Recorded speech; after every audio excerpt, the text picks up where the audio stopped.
जय हिंद साथियों, स्वागत है आपका हमारे YouTube channel path to excel में।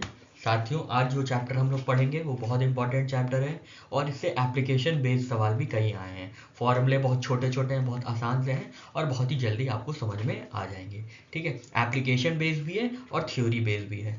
तो सबसे पहले हम लोग बात करते हैं, जो आज हम लोग बात करेंगे जिस चीज़ की वो चीज़ है इलेक्ट्रिसिटी। ठीक है, बिजली के बारे में बात करेंगे।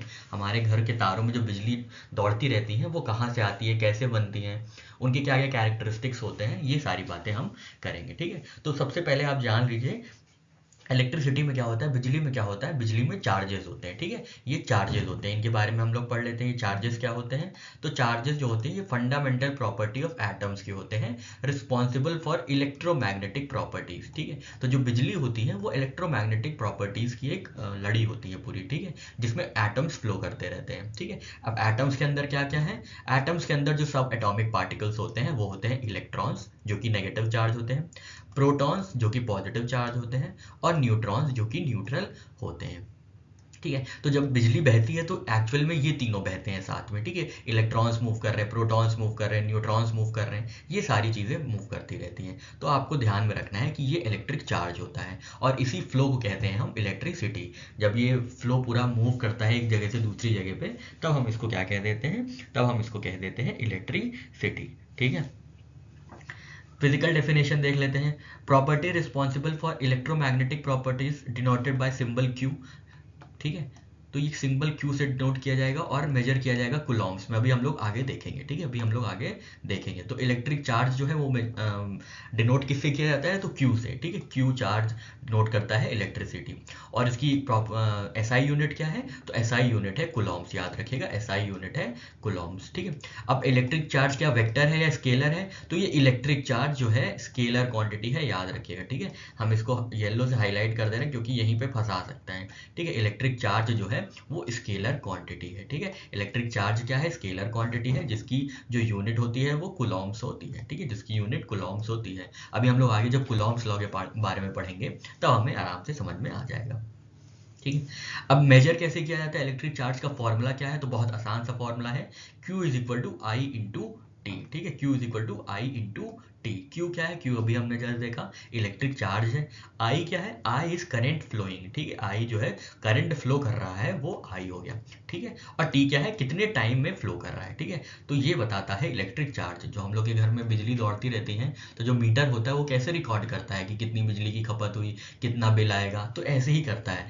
कैसे करता है, करंट जितना दौड़ रहा है जितने टाइम में। ठीक है, तो Q is equal to I t हो जाता है। ठीक है, अब फॉर्मूला फॉर इलेक्ट्रिक चार्ज का फॉर्मूला आप देख लीजिए, Q is equal to n e. ठीक है, एन क्या है यहाँ पे, यहाँ है एन नंबर ऑफ इलेक्ट्रॉन्स, कितने इलेक्ट्रॉन्स फ्लो कर रहे हैं। ठीक है, अभी हमने आपको बताया था जब बिजली दौड़ती है तो साथ साथ इलेक्ट्रॉन्स फ्लो करते रहते हैं। ठीक है, and E is charge of one electron. ठीक है, E is charge of one electron, जो कि होता है 1.6 इंटू 10⁻⁻19 कूलम। ठीक है, अब यहाँ पे SI unit of electric charge बताया गया, हमने ये बता दिया था कूलॉम है। And 1 Coulomb is the charge passing through a conductor with 1 ampere of current in 1 second. ठीक है, तो यहाँ पे हमने क्या देखा, यहाँ पे हमने देखा इलेक्ट्रिक चार्ज की डेफिनेशन देखी। इलेक्ट्रिक चार्ज क्या होता है, electric charge is flow of atoms. Atoms के अंदर सब एटॉमिक पार्टिकल्स होते हैं, इलेक्ट्रॉन्स जो कि नेगेटिव होते हैं, प्रोटॉन्स जो कि पॉजिटिव होते हैं, और जो न्यूट्रॉन्स जो कि न्यूट्रल होते हैं। ठीक है, उसके बाद हमने फिजिकल डेफिनेशन देख ली थी। उसके बाद हमने डिनोशन देख लिया था, कैसे डिनोट किया जाता है कि Q क्या होता है, Q होता है इलेक्ट्रिक चार्ज, और इसको मेजर किया कैसे जाता है, तो Q is equal to I T. I is current flowing into time. ठीक है, फिर हमने इलेक्ट्रिक चार्ज के बारे में देखा था, क्या ये वेक्टर है या स्केलर है, तो देखा था स्केलर क्वांटिटी है, और साथ ही साथ इनका फॉर्मूला भी देख लिया था। ठीक है, मेजर करने के लिए ये फॉर्मूला है, और जब इलेक्ट्रॉन दिया रहे तो ये फॉर्मूला रहेगा। ठीक है, और SI unit of electric charge हमने देख ली कूलॉम। ठीक है, अब हमने चार्ज देख लिया है। अब हम जब चार्जेस फ्लो करेंगे तो जब इलेक्ट्रिसिटी दौड़ेगी उसके बारे में बात करते हैं। नेक्स्ट हम लोग पढ़ेंगे, जो अभी हम लोग ने चार्जेस के बारे में बात की थी, प्रोटॉन्स, इलेक्ट्रॉन्स और न्यूट्रॉन्स। तो न्यूट्रॉन में तो न्यूट्रल चार्ज होता है। ठीक है, न्यूट्रल चार्ज होता है मतलब इक्वल प्रोटॉन्स और इक्वल इलेक्ट्रॉन्स होते हैं। ठीक है, अब हम लोग यहाँ पे देख लेते हैं प्रोटॉन्स में कितना चार्ज होता है और इलेक्ट्रॉन में कितना चार्ज होता है। कभी कभी डायरेक्टली वैल्यू पूछ लेते हैं आपसे, तो आपको बेसिक भी याद होना चाहिए और एडवांस तो हम लोग पढ़ेंगे ही। ठीक है, क्योंकि क्या होगा, इसी तरीके से हम लोग का एग्जाम निकलेगा। एग्जाम का स्तर बहुत ऊंचा हो चुका है, ऐसा नहीं कि अब आप हलवा क्वेश्चन दे देते हैं। अब आप यूपीपीसीएस में देखिए कैसे मतलब एप्लीकेशन बेस्ड क्वेश्चन और थोड़े डीप में जाके क्वेश्चन पूछे जा रहे हैं। ऑब्वियसली बेसिक क्वेश्चंस तो हैं ही, लेकिन बेसिक के साथ साथ एडवांस क्वेश्चन में भी हमें अपनी पकड़ मजबूत बनानी होगी, ठीक है।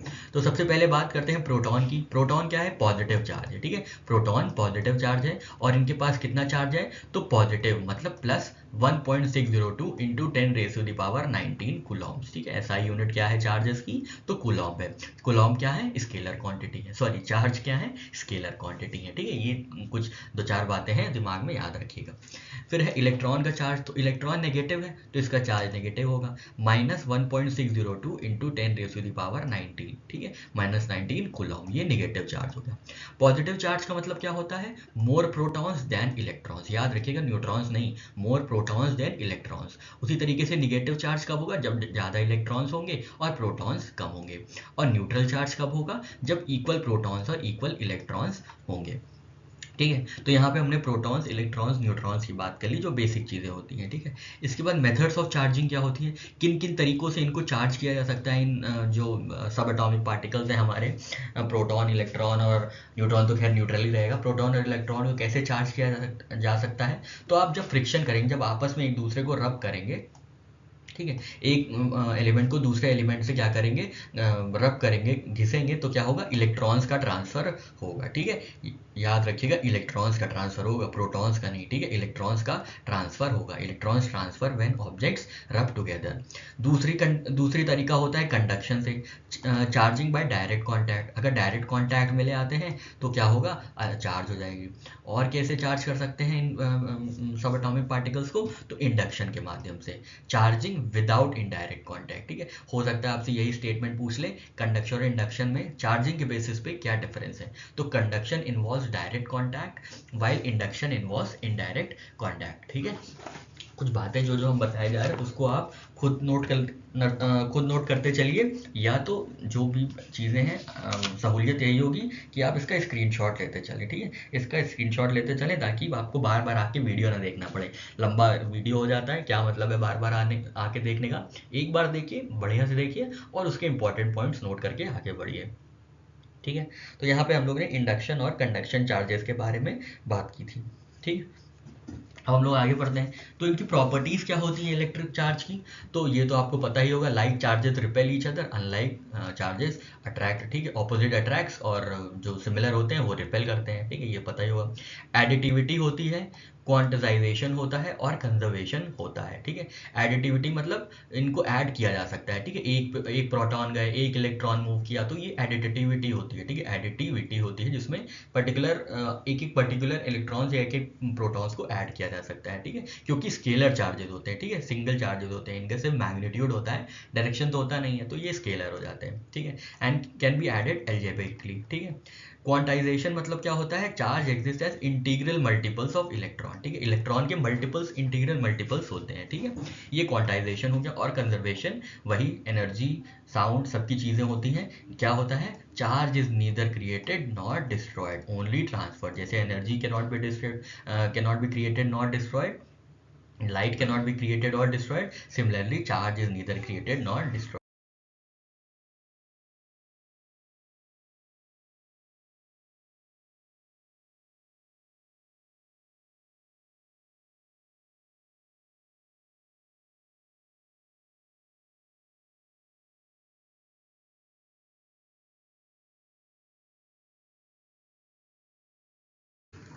चार्जेस के बारे में हमने देखा, प्रोटॉन्स, इलेक्ट्रॉन्स और neutrons. Protons positive charge, electrons negative charge और न्यूट्रॉन ये क्या हो गए? न्यूट्रल चार्ज हो गए, ठीक है। अब जब ये चार्जेस मूव करेंगे, जब प्रोटॉन्स इलेक्ट्रॉन्स मूव करेंगे किसी कंडक्टर में, तो जो मूवमेंट होता है उसको हम लोग इलेक्ट्रिक करंट कहते हैं, जैसे हमने आपको शुरुआत में बताया था। देख लेते हैं यहाँ पे डेफिनेशन, सिंपल सी डेफिनेशन है, rate of flow of electric charge, ठीक है। इलेक्ट्रिक चार्ज का जो फ्लो होता है इन अ कंडक्टर, ठीक है, कंडक्टर के बारे में आगे पढ़ेंगे। ये बस कंडक्टर वाले नहीं होते हैं, ये कंडक्टर जो अलाउ करते हैं इलेक्ट्रिसिटी अपने से थ्रू होना, अपने से पास होना, ठीक है। तो ये वो सब्सटेंसेज होते हैं, जैसे कॉपर वायर हो गया, एल्यूमिनियम वायर हो गया, सिल्वर हो गया, ये सब क्या करते हैं, ये सब इलेक्ट्रिक चार्जेस हैं, उनको अपने से जाने देते हैं, अपने आगे निकल जाने देते हैं, ठीक है, अपने से निकल जाने देते हैं। ये होते हैं कंडक्टर, ठीक है। ये वो सब्सटेंसेज होते हैं जो अलाउ करते हैं इलेक्ट्रिक चार्जेस को पास होने में, ठीक है। तो ये इलेक्ट्रिक करंट को फ्लो करने में मदद करते हैं, ठीक है। तो ये सब्सटेंस हो जाते हैं हमारे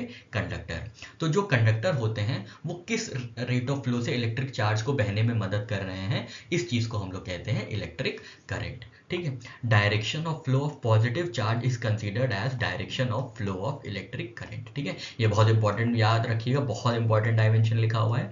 the direction of flow of positive charge मतलब प्रोटॉन, ठीक है। तो प्रोटॉन का जो डायरेक्शन होता है उसको इलेक्ट्रिक फ्लो का डायरेक्शन कंसीडर करते हैं, ठीक है। This direction flow of electric current is just opposite to the direction of flow of electrons, ठीक है। तो अगर प्रोटॉन्स इधर मूव कर रहे हैं तो इलेक्ट्रॉन्स अपोजिट डायरेक्शन में मूव करेंगे। जिस तरफ प्रोटॉन मूव करते हैं उसी तरफ को माना जाता है कि इलेक्ट्रिक करंट भी मूव कर रही है। एकदम डायरेक्टली बेस्ड क्वेश्चन इसमें बन सकता है, ठीक है।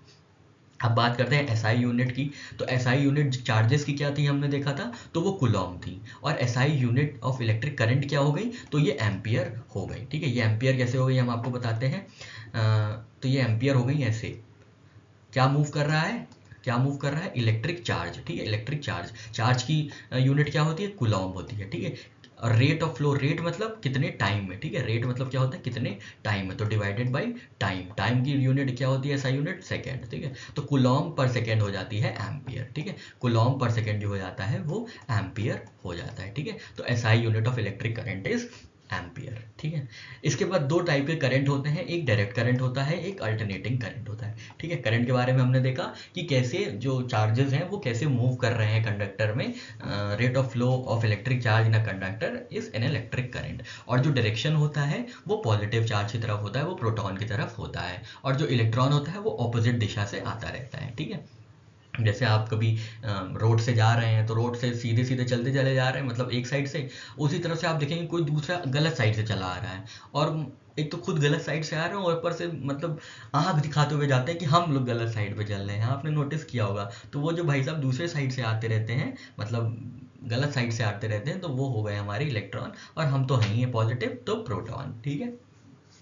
अब यहाँ पे दो टाइप ऑफ इलेक्ट्रिक करंट होते हैं, ठीक है। इन जो करंट डिवाइड किए गए हैं, ये डिवाइड किए गए हैं डायरेक्शन के बेसिस पे, ठीक है। ये डायरेक्शन के बेसिस पे डिवाइड किए गए हैं। तो सबसे पहले होता है डायरेक्ट करंट, ठीक है। ये डायरेक्ट करंट जो होते हैं ये सिर्फ एक डायरेक्शन में मूव करते हैं, ठीक है। सिर्फ एक सिंगल डायरेक्शन में मूव करते हैं, पानी की तरह, ठीक है। पानी की तरह सिर्फ एक ही दिशा में बहे जा रहे हैं, ठीक है। ये देखिए यहाँ पे ये राइट पेन में आपको, राइट हैंड साइड में आपको ग्राफ भी मिल जाएगा। तो ये डायरेक्ट करंट होते हैं जो ऐसे ही फ्लो करते जाते हैं, ठीक है। डायरेक्ट करंट कौन से होते हैं, जो ऐसे ही एक ही डायरेक्शन में फ्लो करते जाते हैं, ठीक है। ज़्यादा कुछ कठिन नहीं है, एक ही डायरेक्शन में फ्लो करते जाते हैं, ठीक है। और इसका पर्टिकुलर एग्जाम्पल है, बहुत अच्छा एग्जाम्पल है। हालांकि आगे हम लोग पूरा टेबुलर फॉर्म में देखेंगे, पर यहाँ लिखा हुआ है तो एक बार पढ़ लेते हैं, ठीक है। तो बैटरी जो है, जो हमारे फ़ोन की बैटरी, लैपटॉप की बैटरी, ठीक है, और जो चीज़ें जो हम लोग यूज़ करते हैं इलेक्ट्रिक अप्लायंसेज, उनमें बैटरी जो होती है वो डीसी पावर सप्लाई की होती है, ठीक है। डीसी पावर सप्लाई की होती है, क्यों, क्योंकि इनका एक ही काम होता है, कोई भी इलेक्ट्रिक अप्लायंस को चार्ज करना, ठीक है, और कोई काम नहीं होता है, ठीक है।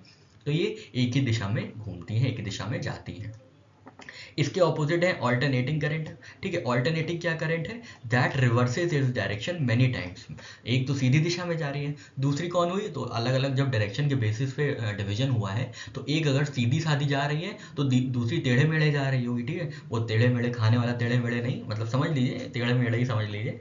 तो electric current that reverses its direction, तो जो डायरेक्शन जो रिवर्स होते रहते हैं, जो डायरेक्शन रिवर्स करती हैं, वो करंट्स कहलाती हैं alternating currents at regular intervals, typically used in power supply, ठीक है। तो ये पावर सप्लाई में यूज होती है, जो हम लोग के घर में पावर सप्लाई आती है वो ऑल्टरनेटिंग करंट होती है। यहाँ पे देख लीजिए आप, ये ऐसे ऐसे मूव कर रही है, ऊपर नीचे ऊपर नीचे ऊपर नीचे विद रिस्पेक्ट टू टाइम, ठीक है। कभी पॉजिटिव हो रही, कभी नेगेटिव हो रही, कभी पॉजिटिव जा रही, कभी नेगेटिव जा रही। तो ये हो गई ऑल्टरनेटिंग करंट। ये डायरेक्ट करंट नहीं है, डायरेक्ट करंट एकदम सीधे चलती चली जा रही है, पर ऑल्टरनेटिंग करंट उछल कूद मचा रही है, ऊपर नीचे कर रही है। ठीक है। Main advantage of AC then DC is that AC can be transmitted to a long distance. ठीक है, एसी जो होती है, एसी मतलब यहाँ एयर कंडीशनर की बात नहीं, ऑल्टरनेटिंग करंट की बात कर रहे हैं। तो ऑल्टरनेटिंग करंट अपने इस स्वभाव की वजह से, ऊपर नीचे वाले स्वभाव की वजह से, मतलब जो अपने डायरेक्शन को रिवर्स करती है, इस स्वभाव की वजह से क्या होता है, अल्टरनेटिंग करंट बहुत दूर तक भेजी जा सकती है। ठीक है, अब जैसे हमारे गाँव में क्या है, हमारा गांव क्या बताएं आपको, जौनपुर के पास बदलापुर एक जगह है, वहाँ हमारा गांव है। ठीक है, तो वहाँ जो गांव है हमारा बहुत दूर है वो, मतलब जहाँ पे पावर सप्लाई जहाँ पावर जनरेट होती है, पर बहुत दूर दूर तक अंदर तक एकदम बिजली पहुँच चुकी है। कैसे पहुँच चुकी है, तो अल्टरनेटिंग करंट की वजह से पहुँची है। ठीक है, अल्टरनेटिंग करंट की वजह से पहुँची है। अभी डीसी करंट होता तो नहीं पहुँच पाती, क्योंकि डीसी बहुत मतलब डीसी लैपटॉप पे ही यूज़ हो सकती है, फ़ोन पे ही यूज़ हो सकती है। फ़ोन कहाँ ही दूर, अब आप बहुत फ़ोन दूर रख देंगे तो नहीं यूज़ कर पाएंगे, मतलब डायरेक्ट करंट नहीं मिल पाएगा। ठीक है, तो जो लंबी दूरी की जो करंट यूज़ की जाती है वो अल्टरनेटिंग करंट में यूज़ की जाती है। बस आप ये याद रख लीजिएगा। ठीक है, तो ये सिंपल से दो डेफिनेशन के बेसिस पे, या दो डेफिनेशंस दी हैं, और यहाँ पे उनके बेसिस पे क्या किया गया है, इनको विभाजित कर दिया गया है, डिवाइड किया गया है। ठीक है, बस फ्लो ऑफ करंट के बेसिस पे डिवाइड किया गया है। फ्लो ऑफ करंट मतलब कि जो प्रोटॉन का डायरेक्शन होगा वो किस डायरेक्शन में होगा। अगर प्रोटॉन तो सीधा सीधा सीधा सीधा चले जा रहे हैं तब तो ठीक है, तब तो डायरेक्ट करंट हो गया। और प्रोटॉन थोड़ा उछल कूद मचा रहे हैं, ऊपर नीचे कर रहे हैं, बार बार अपना डायरेक्शन चेंज कर रहे हैं, वो कहलाएंगे ऑल्टरनेटिंग करंट। ठीक है, डीसी करंट कहाँ यूज़ होता है, तो हमारे बैटरी में, मतलब लोकल पावर सप्लाई में कह सकते हैं। और ऑल्टरनेटिंग करंट बहुत दूर दूर तक जा सकता है। ठीक है, आगे हम लोग डायरेक्ट करंट और ऑल्टरनेटिंग करंट के बारे में और चर्चा करेंगे, क्योंकि इससे कई बार क्वेश्चंस फ्रेम हुए हैं और संभवतः आगे भी फ्रेम होंगे। यहाँ पे हम लोग देख लेते हैं क्या क्या इनके बेसिस हैं और क्या क्या बेसिस पे इनको डिवाइड किया गया है। तो सबसे पहले डेफिनेशन हमने देखा था, direct current flows in constant direction. Alternating क्या करते हैं, अपने डायरेक्शंस को स्विचेस करते हैं। ठीक है, स्विच करते रहते हैं ऊपर नीचे, पॉजिटिव निगेटिव। ऑल्टरनेटिंग करंट क्या करते हैं, स्विच करते रहते हैं अपने डायरेक्शन को। इनका सोर्स क्या होता है, डायरेक्ट करंट कहाँ पे यूज होते हैं, तो बैटरीज में, सोलर सेल्स में। ठीक है, ऑल्टरनेटिंग करंट का सोर्स कहाँ होता है, तो generators, power outlets, power plant, जो बड़े बड़े पावर प्लांट्स होते हैं, थर्मल पावर प्लांट्स होते हैं, जनरेटर्स होते हैं, ये सब इलेक्ट्रिक अल्टरनेटिंग करंट जो है जनरेट करते हैं। ठीक है, वोल्टेज बिहेवियर क्या होता है, तो डायरेक्ट करंट में वोल्टेज रिमेन्स कांस्टेंट। अगर वोल्टेज ऊपर नीचे करेगा तो फोन दब जाएगा, लैपटॉप खराब हो जाएगा। ठीक है, तो क्या होता है, वोल्टेज में वोल्टेज कांस्टेंट रहता है डायरेक्ट करंट में। पर ऑल्टरनेटिंग करंट में क्या होता है, वोल्टेज चेंजेस पीरियोडिकली। ठीक है, अब डायरेक्शन चेंज हो रहा है तो वोल्टेज भी चेंज होगा, है ना, डायरेक्शन चेंज हो रहा है तो वोल्टेज भी चेंज होगा। आप ऐसे याद रखिएगा, जहाँ पे डायरेक्शन कांस्टेंट है वहाँ पे वोल्टेज भी कांस्टेंट है, जहाँ पे डायरेक्शन चेंज हो रहा है तो वहाँ पे वोल्टेज भी चेंज होगा। ठीक है, ये हमने आपको बात बताई है। ठीक है, तो वोल्टेज जो अल्टरनेटिंग करंट में होगा वो चेंज करेगा from positive to negative and vice versa. ठीक है, करंट का फ्लो कैसा होता है, डायरेक्ट करंट में तो एक ही दिशा में होता है, इन वन डायरेक्शन, और अल्टरनेटिंग करंट में पीरियोडिकली चेंज होता रहता है। ठीक है, ये हमने बात की थी। इसके बाद क्या है, पावर सप्लाई टाइप, जो कहाँ पे यूज़ होते हैं, तो अभी हमने देखा बैटरी पावर डिवाइसेस में। और ऑल्टरनेटिंग करंट कहाँ पे, हाउस होल्ड पावर सप्लाईज में, लार्ज अप्लायंसेज में एंड मोटर्स में। ठीक है, एडवांटेजेस देख लेते हैं डायरेक्ट करंट के क्या है, नो एडवांस और डिले इन सर्किट्स, तुरंत ही जो है एनर्जी या तुरंत ही करंट फ्लो हो जाती है। No reactive power generated, can store electricity. ठीक है, ये इलेक्ट्रिसिटी स्टोर कर लेती है, ये बहुत इंपॉर्टेंट पॉइंट है, याद रखिएगा। कौन स्टोर करती है, तो डायरेक्ट करंट जो है स्टोर करती है। ठीक है, इसको आप यहाँ से रेड में इसको मार्क कर लीजिए ऐसे ऐसे। ठीक है, direct current can store electricity. अब हम बात करते हैं ऑल्टरनेटिंग करंट की। लेस पावर लॉस, इसमें पावर लॉस क्यों होता है, क्योंकि long distance transmission due to high voltage. ठीक है, इसमें ज़्यादा पावर लॉस नहीं होता है, क्योंकि हाई वोल्टेज रहता है जो कि लॉन्ग डिस्टेंस ट्रांसमिशन कराता है विदाउट एनी पावर लॉस। ठीक है, easy to transform voltage, voltage को ट्रांसफॉर्म किया जा सकता है। And easy to shut down during flow, जब एक्सेस फ्लो होने लगता है तो क्या होता है, ये अल्टरनेटिंग करंट को शट डाउन किया जा सकता है। ठीक है, नेक्स्ट है डिसएडवांटेजेस क्या है, डिफिकल्ट टू इंटरप्ट करंट। ठीक है, डायरेक्ट करंट को डिफिकल्ट होता है इंटरप्ट करना, बहुत एक्सेस में फ्लो आ रहा है, बहुत एक्सेस में करंट आ रहा है, डायरेक्ट करंट आ रहा है, तो उसको क्या किया जा सकता है, डिसरप्ट नहीं किया जा सकता है, उसको काटा नहीं जा सकता है। जैसे ऑल्टरनेटिंग करंट में शट डाउन किया जा सकता है, वैसे इनको शट डाउन नहीं किया जा सकता। हार्ड टू कन्वर्ट वोल्टेज, इनका जो वोल्टेज है कॉन्स्टेंट रहता है और उसको कन्वर्ट नहीं किया जा सकता है, अप एंड डाउन नहीं किया जा सकता है। ठीक है, strong electrolyte effect and corrosion risk, चलिए ये तो सब में होता है। ठीक है, उसके बाद ऑल्टरनेटिंग करंट के डिसएडवांटेजेस क्या हैं? This requires high insulation performance due to changing voltage. ठीक है, बहुत ज़्यादा चेंज होता है वोल्टेज में, तो इंसुलेशन ज़्यादा चाहिए होता है। इंसुलेशन नहीं होगा तो बहुत ज़्यादा इलेक्ट्रिक जो है इधर उधर भी निकल सकती है, कंडक्ट होके आगे कहीं, मतलब कई बार क्या होता है इलेक्ट्रिकल रिस्क हो जाते हैं, तो वो इलेक्ट्रिकल रिस्क हो सकते हैं अगर इंसुलेशन हाई ना हो तो। ठीक है, फ्रीक्वेंसी देख लीजिए क्या है। Frequency of direct current is zero, बहुत बहुत ज़्यादा इंपॉर्टेंट है, याद कर लीजिएगा।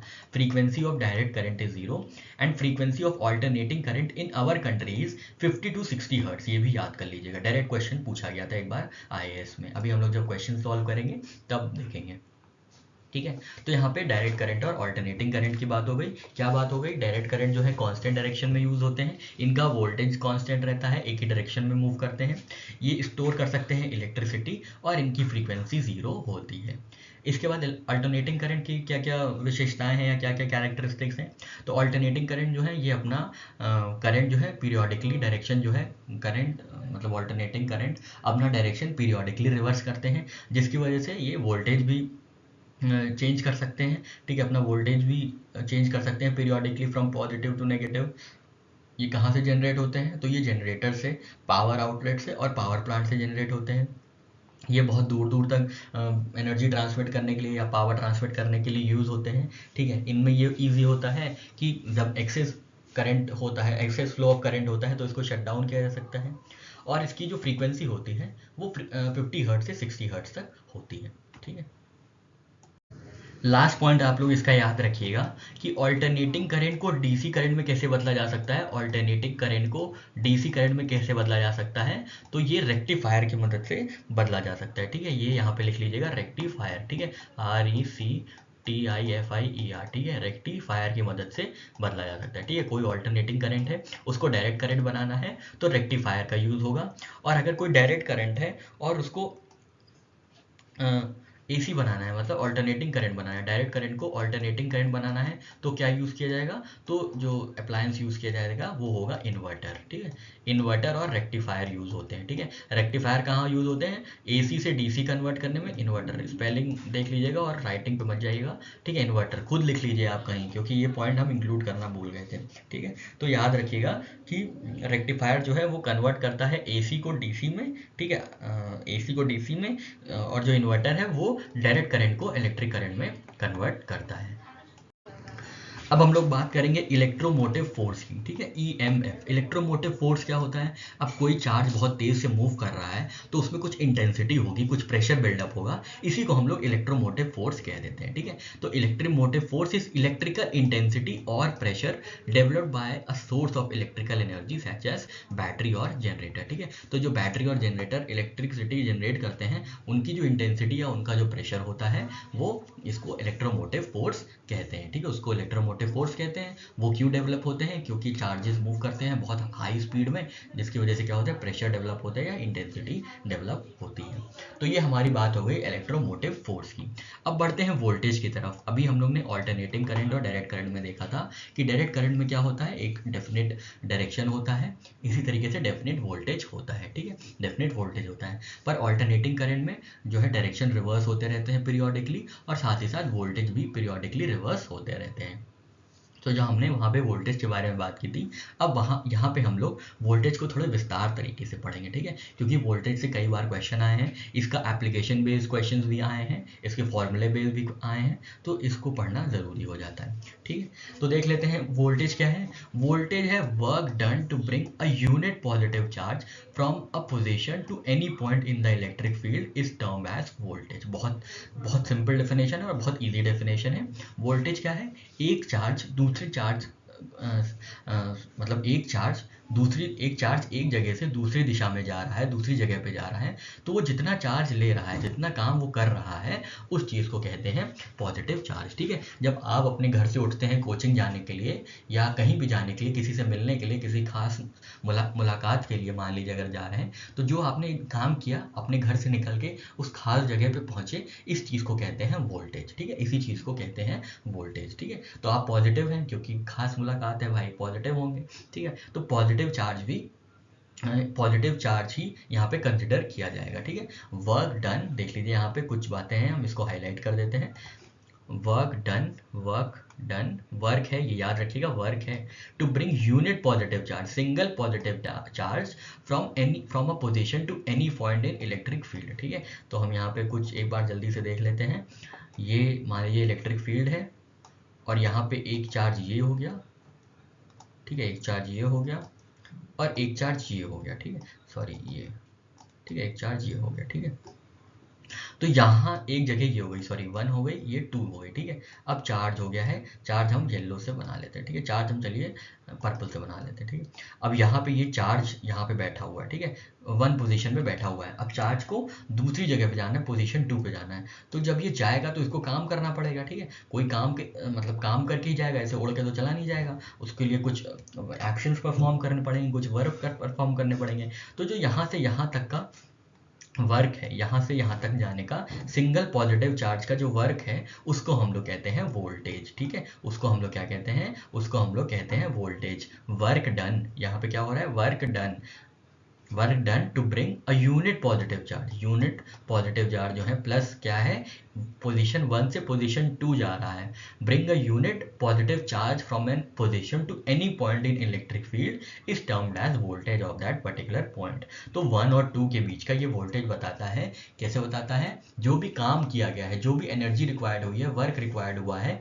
पोजीशन 1 से पोजीशन 2 तक पहुंचने में, उस चीज को हम लोग वोल्टेज कहेंगे। किसका, किसके बीच का, तो पॉइंट 1 से पॉइंट 2 के बीच का, ठीक है। ये बात क्लियर हो गई।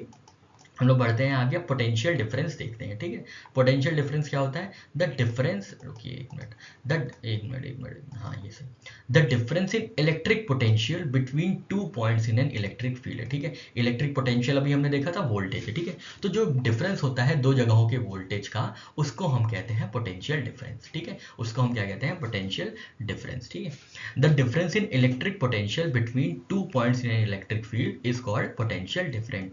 The work has to be done in transferring unit positive charge from 1 point two other, ठीक है। यहाँ पे कुछ और चार्ज है, यहाँ पे कुछ और वोल्टेज है, तभी तो यहाँ से यहाँ आएगा। ये कैसे आएगा, कोई काम तभी होगा जब कुछ इम्बैलेंस होगा, तो बैलेंस करने के लिए ये फ्लो होगा, और इन दोनों के बीच का जो डिफरेंस हो जाता है उसको हम लोग पोटेंशियल डिफरेंस कह देते हैं, ठीक है, पोटेंशियल डिफरेंस कह देते हैं इसको। वही जो काम हो रहा है वही है पोटेंशियल डिफरेंस, बस ये याद रखिएगा, वो जो काम है वही पोटेंशियल डिफरेंस है, जो एक जगह से दूसरी जगह एक यूनिट पॉजिटिव चार्ज परफॉर्म कर रहा है, एक जगह से दूसरी जगह पहुंचने में, ठीक है। ये हमारी बात हो गई पोटेंशियल डिफरेंस की, या इलेक्ट्रो पोटेंशियल की, या इलेक्ट्रिक पोटेंशियल की। वैसे तो इसको पोटेंशियल डिफरेंस ही बोला जाता है, ठीक है। तो ये आप बात दिमाग में रखिएगा बात, कि एक जगह से दूसरी जगह जाने को जो प्रोसेस होता है वो वोल्टेज होता है, और जब एक जगह से दूसरी जगह जा रहे हैं उन दोनों के बीच का जो डिफरेंस होता है उसको क्या कहते हैं, उसको पोटेंशियल डिफरेंस कहते हैं, ठीक है। और इसको कैसे मेजर किया जाता है, तो ये काम से मेजर किया जाता है, वोल्टेज से मेजर किया जाता है,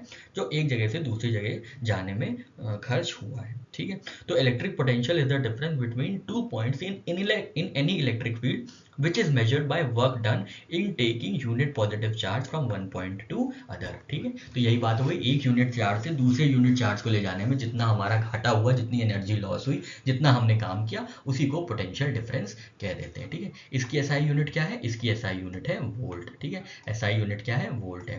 हम लोग फिर से एक बार देख लेते हैं जरा एसआई यूनिट्स कितनी कितनी देखी है अभी हम लोग ने। तो सबसे पहले हम लोग ने चार्ज की यूनिट देखी थी। चार्ज की यूनिट क्या है, तो चार्ज की यूनिट कूलॉम्ब थी, ठीक है। करंट की यूनिट क्या देखी थी, करंट जो आई होता है, ठीक है, आई की यूनिट क्या देखी थी हमने, एम्पियर देखी थी, ठीक है, which is equal to coulomb per unit time, ठीक है, flow of charges per unit time, ठीक है। तो कूलॉम्ब की देखी, सॉरी चार्जेस की देखी, करंट की देखी। अब इलेक्ट्रिक पोटेंशियल या पोटेंशियल डिफरेंस की देख लेते हैं। तो इलेक्ट्रिक पोटेंशियल डिफरेंस की जो यूनिट होगी वो होगी वोल्टेज, ठीक है, वोल्टेज होगी, ठीक है। तो ये चीज़ याद रखिएगा। अब यहाँ पे थोड़ा सा एक फॉर्मूला देख लेते हैं, बहुत अच्छा सा फॉर्मूला दिया हुआ है। तो वोल्टेज क्या है, वोल्टेज है जहाँ पे काम हो रहा है, ठीक है, काम हो रहा है, कौन कर रहा है, तो चार्ज कर रहा है, ठीक है, चार्ज कर रहा है, ठीक है, एक जगह से दूसरी जगह जा रहा है, ठीक है। तो ये वर्क डन हो रहा है, ठीक है, ये जो ये है ये वर्क डन हो रहा है, ठीक है। ये जो रेड वाली चीज़ है ये वर्क डन हो रही है, ठीक है। क्या हो रहा है, चार्ज फ्लो हो रहा है, ठीक है, क्या हो रहा है, चार्ज जो है यहाँ से यहाँ तक चार्ज फ्लो हो रहा है, ये चार्ज फ्लो हो रहा है, ठीक है, ये क्या हो रहा है, चार्ज फ्लो हो रहा है यहाँ से यहाँ तक, ठीक है। तो अब वोल्टेज क्या हो गया, इलेक्ट्रिक पोटेंशियल डिफरेंस क्या हो गया, तो इलेक्ट्रिक पोटेंशियल डिफरेंस हो गया V, जो कि है वोल्टेज इज इक्वल टू क्या काम हो रहा है, काम हो रहा है, ठीक है, वर्क डन अपॉन क्या मूव कर रहा है, तो चार्ज मूव कर रहा है, ठीक है, चार्ज मूव कर रहा है, ठीक है। वर्क यूनिट क्या होती है, वर्क की यूनिट होती है जूल, हमने देखा था पहले चैप्टर में। और चार्ज की यूनिट क्या होती है, अभी जस्ट देखा, कूलॉम्ब, ठीक है। तो वोल्टेज की यूनिट क्या हो गई, जूल पर कूलॉम्ब, ठीक है, जूल पर कूलॉम्ब वोल्टेज की यूनिट हो गई, ठीक है, जूल वर्क पर कूलॉम्ब या जूल पर कूलॉम्ब, ठीक है। तो ये आप बात याद रखिएगा, ठीक है। यहाँ पे हमने इलेक्ट्रिक मोटिव फोर्स के बारे में बात की, फिर इलेक्ट्रिक पोटेंशियल के बारे में बात की, और इलेक्ट्रिक पोटेंशियल निकालने का तरीका देखा कैसे निकाला जाएगा। Electric potential is equal to voltage, जो कि एसआई यूनिट है उसकी, which is equal to work done divided by flow of charge, क्योंकि काम हो रहा है ना, और कौन काम कर रहा है, तो चार्ज फ्लो होके काम हो रहा है, ठीक है, चार्ज फ्लो करके अपने आप को एक जगह से दूसरी जगह काम कर रहा है, ठीक। यहाँ पे कुछ फैक्टर्स दिए हुए हैं जो कि इन्फ्लुएंस करेंगे इलेक्ट्रोस्टैटिक पोटेंशियल को, देख लेते हैं। तो मैग्नीट्यूड ऑफ चार्ज, जो हायर चार्ज होगा तो हायर पोटेंशियल होगा, ठीक है। डिस्टेंस, ज़्यादा डिस्टेंस होगी तो पोटेंशियल कम हो जाएगा, ठीक है, पोटेंशियल कम हो जाएगा, ज़्यादा एनर्जी लगेगी, ज़्यादा वर्क लगेगा, ठीक है, तो पोटेंशियल कम हो जाएगा, ठीक है। तो potential decreases as distance increases, बिल्कुल सही बात है। मीडियम भी क्या करता है, कुछ ना कुछ इफेक्ट करता है। अदर चार्जेस का क्या रोल होता है वो भी, तो यहाँ पे सबसे इंपॉर्टेंट है बस मैग्नीट्यूड और डिस्टेंस, ठीक है, मैग्नीट्यूड और डिस्टेंस। हायर चार्ज होगा तो हायर पोटेंशियल होगा, और डिस्टेंस ज़्यादा होगा तो पोटेंशियल कम होगा, ठीक है। नेचर देख लेते हैं। Both electric potential and electric potential energy are scalar quantities, ठीक है। तो ये सारी स्केलर क्वांटिटीज है, हमने चार्ज में देखा था स्केलर क्वांटिटी होती है, और हमने इलेक्ट्रिक मोटिव फोर्स में देखा या वोल्टेज में देखा, ये भी क्या है, ये भी स्केलर क्वांटिटी है। इनमें मैग्नीट्यूड है पर डायरेक्शन नहीं है, ठीक है। अगर डायरेक्शन हो जाता तो ये वेक्टर क्वांटिटी कहलाते, ठीक है। हमने अपने चैप्टर की शुरुआत की थी इलेक्ट्रिक चार्ज से। चार्ज का फ्लो करना हुआ इलेक्ट्रिसिटी, ठीक है, इलेक्ट्रिसिटी हुआ एक जगह से दूसरी जगह जाने पे। फिर हमने देखा कितने तरीके की इलेक्ट्रिसिटी होती है, करंट होते हैं, तो ऑल्टरनेटिंग करंट और डायरेक्ट करंट के बारे में देखा। फिर इन लोग के करंट के बाद हमने देखा कि एक जगह से दूसरी जगह जाने पे जो वर्क परफॉर्म किया जाता है उसको वोल्टेज कहते हैं या इलेक्ट्रिक पोटेंशियल कहते हैं, ठीक है। अब वोल्टेज के बाद हम लोग देखते हैं, जो हम लोग कॉन्सेप्ट देखेंगे वो हम लोग रेजिस्टेंस और कंडक्टेंस का देखेंगे, ठीक है, रेजिस्टेंस और कंडक्टेंस का। तो शुरुआत में जो हमने बताया था आपको कि चार्ज किस पे डिपेंड करता है, तो चार्ज कंडक्टिविटी पे डिपेंड करता है, ठीक है, कितना जो सब्सटेंस है कंडक्टिव है या कंडक्टिविटी उस कितनी ज़्यादा होल्ड करता है उस पे डिपेंड करता है charge of flow of charge, ठीक है, रेट ऑफ फ्लो उस पर डिपेंड करता है। तो वही अब बात आ गई। अब हम लोग रेजिस्टेंस और कंडक्टेंस के बारे में बात करेंगे, ठीक है। तो नाम से ही समझ में आ रहा है, कुछ चीज़ को रेजिस्ट करना, ठीक है, कुछ चीज़ को रेजिस्ट करना, ठीक है, कुछ चीज़ को रेजिस्ट करना। रेजिस्ट करना मतलब अवरोध प्रकट करना या अवरोध क्रिएट करना, ठीक है, बाधा क्रिएट करना, ठीक है, इसको ये कह सकते हैं। रेजिस्ट करना मतलब बाधा क्रिएट करना, ठीक है। तो इलेक्ट्रिसिटी क्या है, तो हमने बस ये देखा था फ्लो ऑफ चार्जेस, ठीक है, फ्लो ऑफ चार्जेस, ठीक है, फ्लो ऑफ चार्जेस को हम कहते हैं इलेक्ट्रिसिटी। अब जब चार्ज ऐसे ऐसे फ्लो कर रहे हैं तो जहाँ जहाँ पे बहुत आराम से फ्लो करेंगे वो क्या होंगे, वो होंगे कंडक्टर्स, ठीक है। और जहाँ जहाँ पे बाधाएं मिलेंगी, जो बाधाएं क्रिएट करेंगे वो क्या होंगे, वो होंगे रेजिस्टर्स, ठीक है, वो होंगे क्या, रेजिस्टर्स, ठीक है। बस इतनी सी बात थी इसमें। जैसे आप जब रोड पे चलते हैं, कभी कोई भी व्हीकल चलाया है, अगर आपने साइकिल भी चलाई है फॉर दैट मैटर, और बैलगाड़ी भी चलाई है, तो जब आप जैसे रोड पे ये जा रहे हैं, रोड पे चले जा रहे हैं, ठीक है, ये रोड है मान लीजिए, ठीक है, ये रोड है, और ये बीच बीच में स्पीड ब्रेकर्स हैं, ठीक है, ये स्पीड बीच बीच में क्या है, स्पीड ब्रेकर्स हैं, ठीक है, बीच बीच में आ जाते हैं, ठीक है, बीच बीच में आ जाते हैं, ठीक है। अब आप चश्मा लगा के जा रहे हैं, ठीक है, आप चश्मा लगा के बैगनी कलर का जा रहे हैं, तो यहाँ तक आराम से फ्लो कर रहे हैं ना, यहाँ तक ये जो जर्नी है, ये जो दूरी है, यहाँ से आराम से आ रहा है, आपको ब्रेक वेक लगाने की ज़रूरत नहीं पड़ रही है, ठीक है। पर यहाँ पे आए तो आपको ये रोड ब्लॉक मिला, तो क्या हुआ, आप रुके, ठीक है, रुके, थोड़ा सा स्पीड कम हुई, फिर आपने धीरे से रोड ब्लॉक क्रॉस किया, फिर गए, फिर यहाँ पे ये रोड ब्लॉक आया, फिर यहाँ ऐसे हुआ, ठीक है, फिर यहाँ आराम से गए, फिर यहाँ पे रोड ब्लॉक आया। तो जो ये रोड ब्लॉक हैं ये रेजिस्टर्स हैं, ठीक है, ये रेजिस्टर्स हैं। यहाँ पे हम मान लेते हैं ये जो इलेक्ट्रिक करंट है ये पर्पल कलर का है, ये फ्लो कर रहा है, और येलो कलर के क्या है, रोड ब्लॉक्स हैं, तो ये हो गए रेजिस्टर्स, ठीक है, ये हो गए रेजिस्टर्स। बस यही बात है, देख लेते हैं क्या लिखा है यहाँ पे।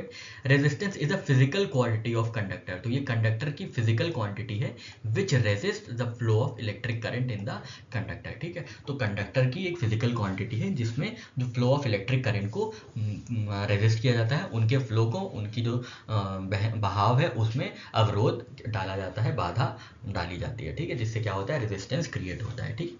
इसकी यूनिट है ओम, ठीक है, याद रखिएगा, ये this chapter is full of units and scalar quantities, ठीक है। तो यूनिट्स बहुत ढेर सारी मिल रही हैं हमको, याद रखिएगा, ठीक है। ये यूनिट क्या होती है इनकी, ओम। रेजिस्टेंस की जो यूनिट होती है वो ओम होती है, और इनको रिप्रेजेंट किससे किया जाता है, आर से, ठीक है, आर से।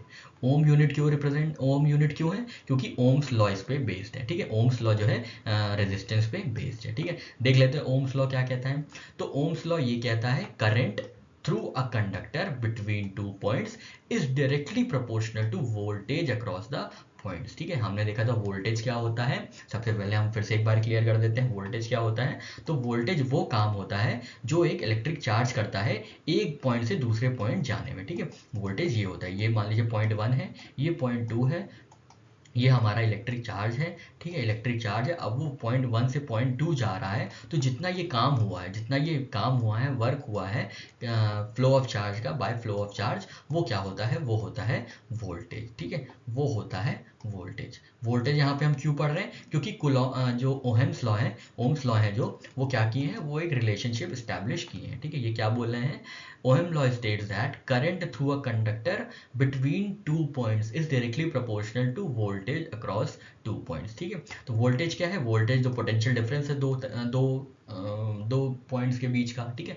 Work done between two points to bring unit positive charge from one point to another, ठीक है। तो यहाँ पे ये वोल्टेज हो गया, ठीक है, वोल्टेज हो गया इज इक्वल टू आई, ठीक है। ये किसके बराबर होगा, आई के बराबर होगा, ठीक है। ये करंट के बराबर होगा, ठीक है। तो उतना करंट बहेगा जितना वोल्टेज होगा, ज़्यादा वोल्टेज ज़्यादा करंट, ठीक है। तो यही कह रहे हैं कि rate of current through a conductor between two points is directly proportional to the voltage across two points, ठीक है। तो उन यहाँ से यहाँ पे ये करंट गया, ये चार्ज गया था ना, इलेक्ट्रिक चार्ज गया था यहाँ पे। तो जो ये काम हुआ था इसको इन्होंने वर्क डन कहा, ठीक है। और वर्क डन जो है कितना इलेक्ट्रिसिटी जनरेट करेगा, जितना काम हुआ है, जितना वोल्टेज हुआ है। इन दोनों के डिस्टेंस के बीच में जो दूरी थी, इन दोनों के बीच का डिस्टेंस जो था वो कहलाया था वोल्टेज, ठीक है। और वोल्टेज में ओम्स लॉ कह रहा है कि वोल्टेज जितना होगा उतना ही करंट भी जनरेट होगा, इंटेंसिटी या करंट भी उतना ही फ्लो करेगा, ठीक है। उतनी ही कंडक्टिविटी होगी किसी भी सब्सटेंस की, उनका कहने का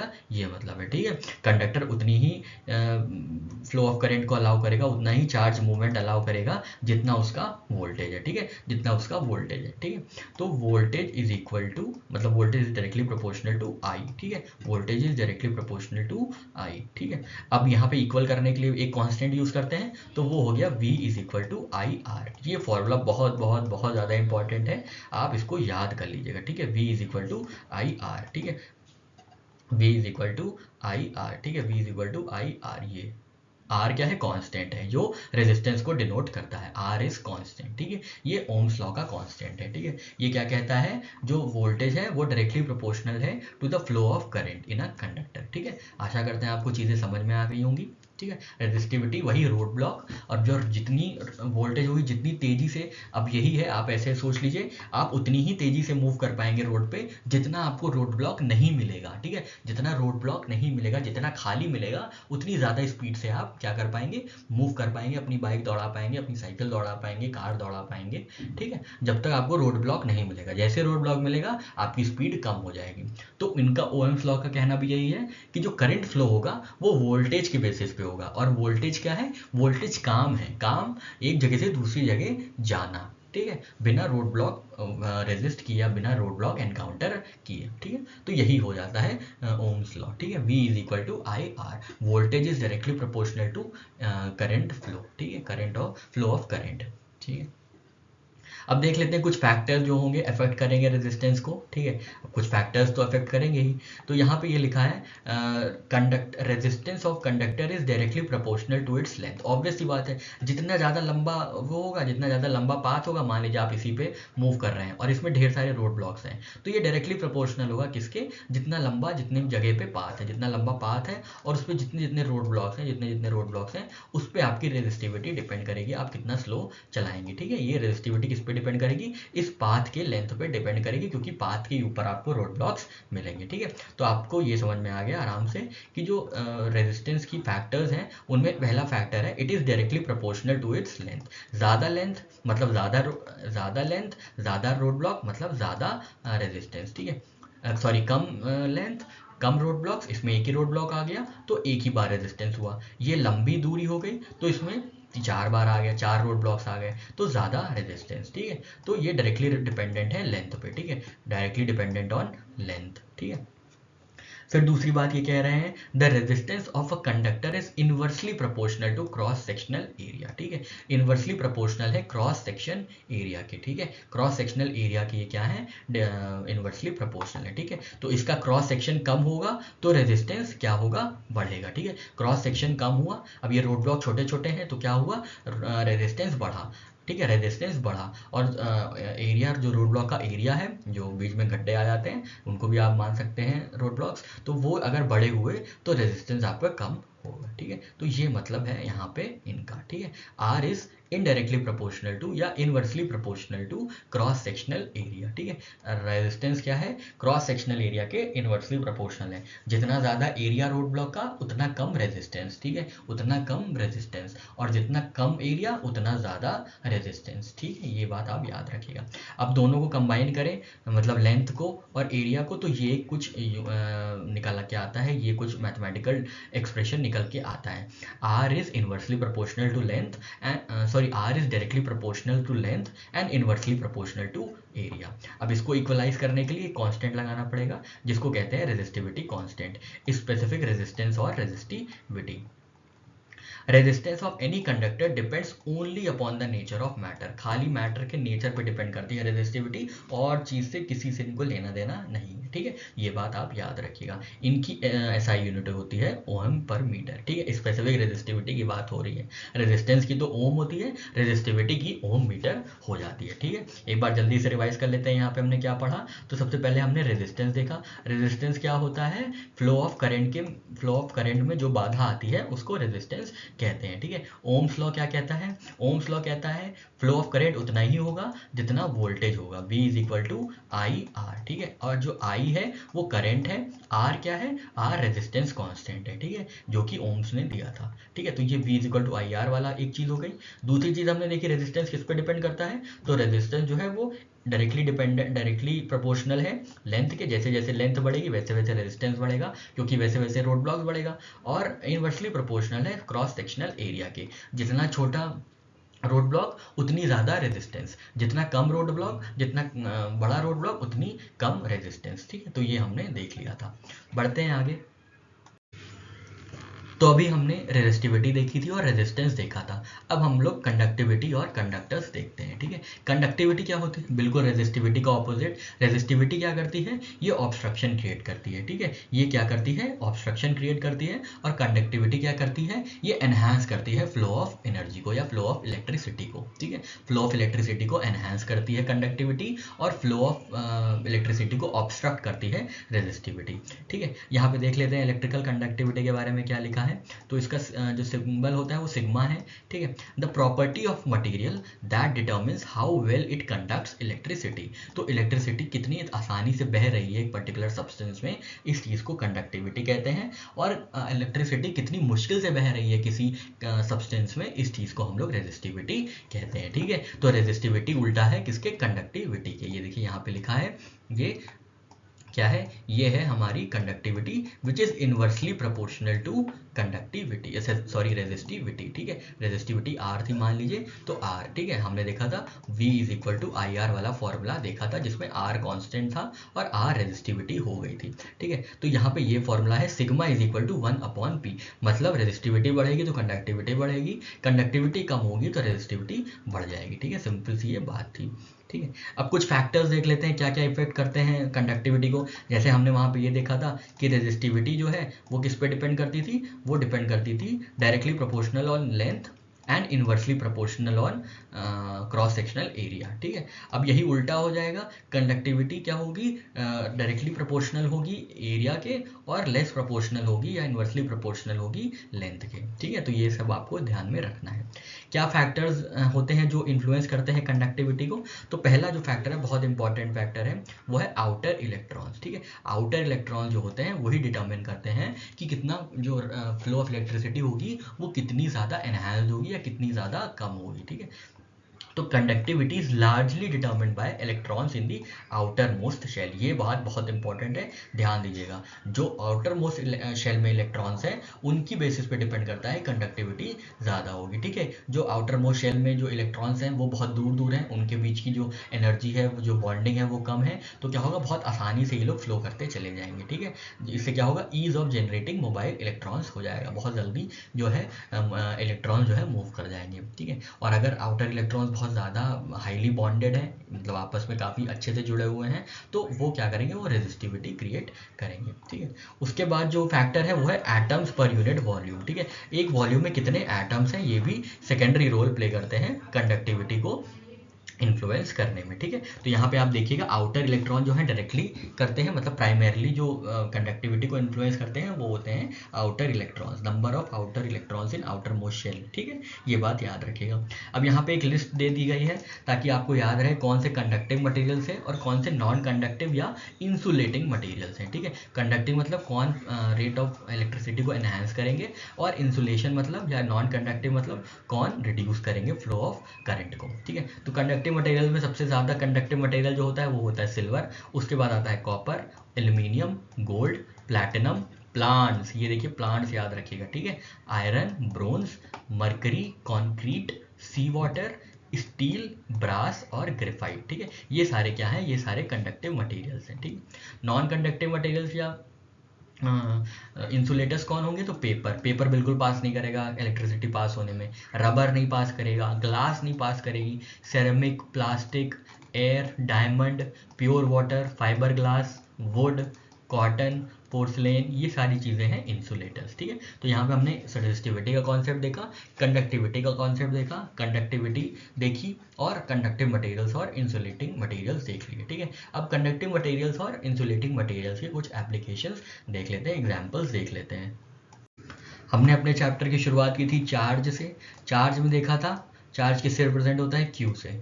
चार्ज कैसे मेजर किया जाता है, तो Q is equal to I into T. I क्या था, आई करंट था, और टी क्या था, टी था हमारा टाइम, ठीक है। और इसकी यूनिट हो गई थी कूलॉम, ठीक है, इसकी यूनिट क्या हो गई थी, कूलॉम, ठीक है। इलेक्ट्रिक चार्ज के बाद हमने करंट देखा, ठीक है, करंट देखा, करंट की यूनिट क्या थी, एम्पियर थी, ठीक है, करंट की यूनिट क्या थी, एम्पियर थी। इसके बाद हमने ऑल्टरनेटिंग करंट के बारे में देखा और डायरेक्ट करंट के बारे में देखा था, ठीक है।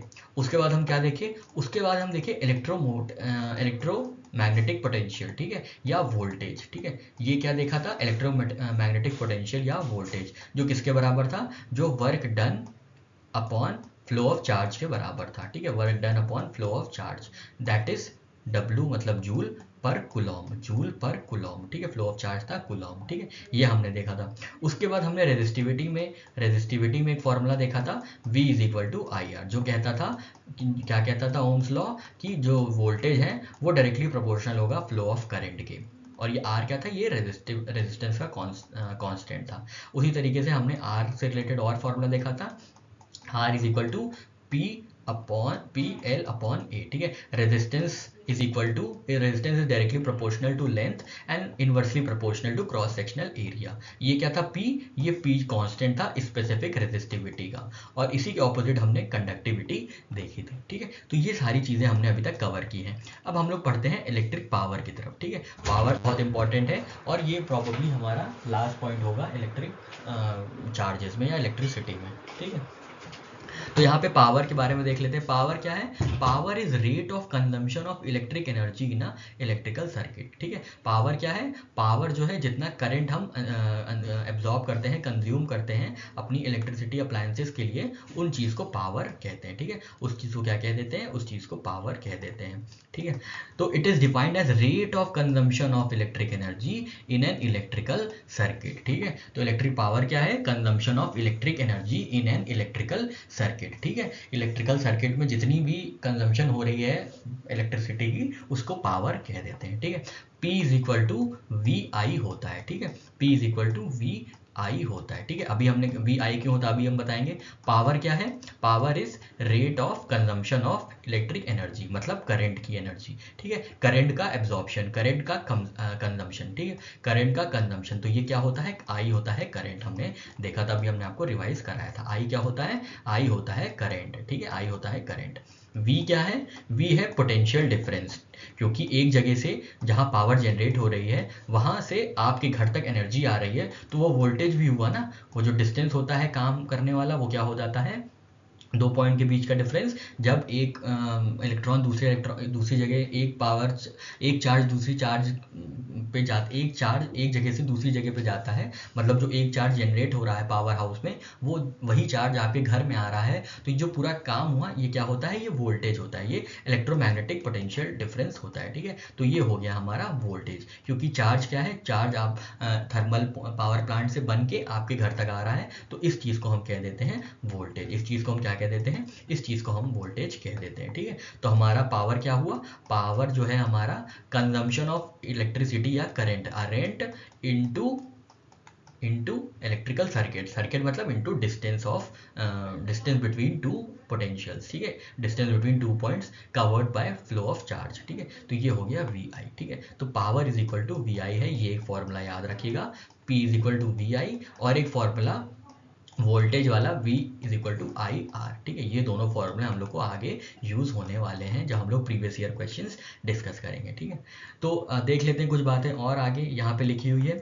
The unit of electric power is what. ठीक है, जो इलेक्ट्रिक पावर की यूनिट होती है वो क्या होती है? वो होती है वॉट होती है, बस याद रखिएगा। ठीक है, इलेक्ट्रिक करंट की क्या होती है? करंट की हमने देखा था चार्ज होती है। पोटेंशियल डिफरेंस की क्या होती है? वोल्टेज होती है। ठीक है, electric power is equal to consumed electrical energy upon time. तो electrical energy is equal to power into time, P is equal to V into I. ठीक है, if you calculate electric power in watt and time in hour, the unit of electrical energy will be watt hour. ठीक है, ये watt hour में हो जाएगी। For commercial purposes kilowatt hour का use किया जाता है। ठीक है, तो आपके घर में जो मीटर लगा होगा उसमें पता होगा आपको कि 2 किलो वॉट का है, 4 किलो वॉट का है, कमर्शियल है तो 16 किलो वॉट तक का हो जाता है। ठीक है, ये हो जाता है किलो वॉट आवर के लिए। ठीक है, तो नंबर ऑफ यूनिट्स अगर देखनी है, नंबर ऑफ यूनिट्स, कितना यूनिट आपने कंज्यूम किया है, अपने घर में कितनी बिजली जलाई है, इसको देखने के लिए क्या फॉर्मूला है? तो वोल्ट मतलब पोटेंशियल डिफरेंस, एक जगह से यूनिट आ रही है दूसरी जगह पे, पावर हाउस से आपके घर पे, ये हो गई वोल्ट।